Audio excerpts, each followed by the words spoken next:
Բարև ձեզ, սիրելի հայրենակիցներ։ Հայաստանում սկսվել է նախընտրական թողոբոհը։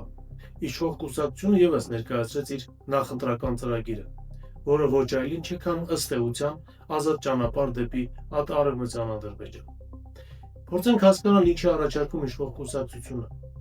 Ըստ էության նա հայտարարում է, որ ցանկացած պահանջ Ալիևի կողմից կատարելուն միայն թե լինի խաղաղություն, բայց Ալիևը նման երաշխիքներ չի տալիս։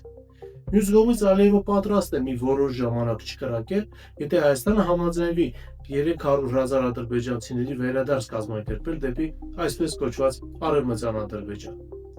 Հայաստանի իշխող կուսակցությունն իր ծրագրում առաջարկում է հրաժարվել Արցախից, հրաժարվել ցեղասպանության միջազգային ճանաչման գործընթացից։ Դրան զուգահեռ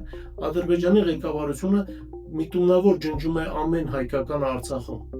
ոչնչացնում են հայկական վանքերը, եկեղեցիները, գերեզմանոցները, ամբողջ հայկական հետքը, ըստ էության նաև հայկական գյուղերը։ Սրան զուգահեռ Հայաստանի իշխանությունները հայտարարում են նաև, որ Արցախ վերադարձ չի լինելու, որ Հայաստանը հրաժարվում է Արցախից։ Առանց Ղարաբաղի հարցը փակելու խաղաղությունը հնարավոր չէ։ Վերադարձի մասին նրանց պատկերացումները իրատեսական չեմ համարում։